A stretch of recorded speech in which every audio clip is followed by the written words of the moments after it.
AITA. My parents kicked me out at 18, but years later they called and said, "We sold our house, so we're moving in with you." When I refused, my mom laughed and said, "Then we'll just show up." The next day they arrived with their bags. When I turned 18, my parents gave me a half-hearted birthday cake, a garbage bag full of my clothes, and a lecture that started with "It's time you learn to stand on your own 2 feet," and ended with the front door slamming behind me. I had no job, no money, and no one waiting to catch me on the other side. But I figured it out. Somehow. Fast forward 11 years. I now live in a quiet neighborhood, in a small house with a creaky porch and a dog named Milo who thinks he's a lion. I have a job I tolerate, a few friends who don't flinch when I talk about my past, and most importantly, peace. That was until my phone rang on a Tuesday evening. "Hi, honey," my mother's voice chirped through the speaker, falsely sweet, the kind of sweet that hides something sour. "Hi," I said slowly, not entirely convinced she'd dialed the right number.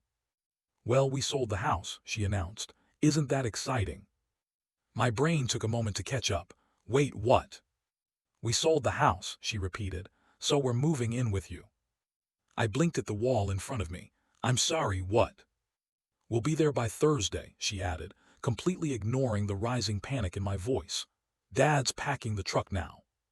"No," I said flatly. You can't move in with me." She laughed.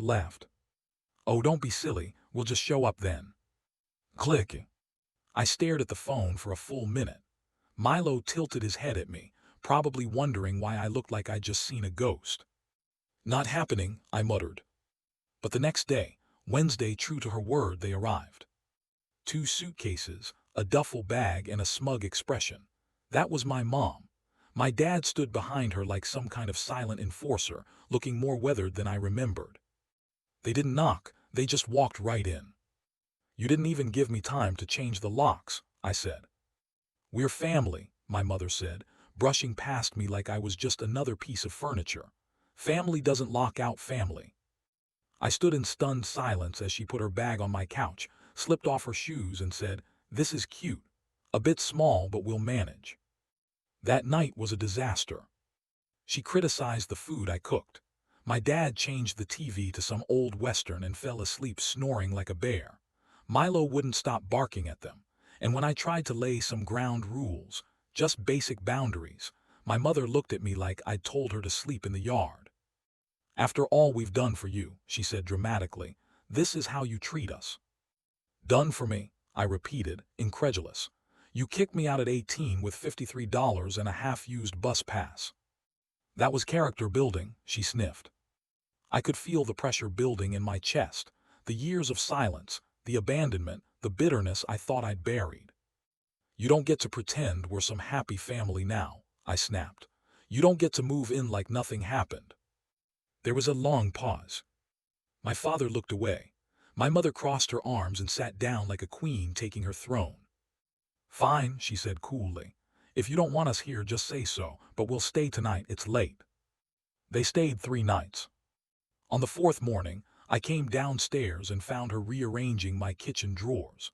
My dad had taken it upon himself to fix the thermostat, which now clicked ominously every 10 minutes. That was it. I told them to pack up. They protested. She cried. My dad sighed heavily like I just told him his dog died.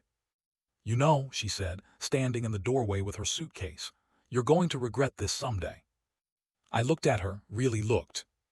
"No," I said. "I regretted a lot of things growing up, but standing up for myself won't be one of them."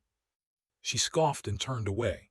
My dad gave me a small nod, something between a goodbye and an apology, and then they were gone. It took me 3 days to put everything back the way it was. The quiet returned. Milo stopped growling at shadows. And for the first time in a long time, I felt like that 18-year-old again. But this time, standing firmly on my own 2 feet, with my door locked, my peace intact, and no one left to evict me from my own life.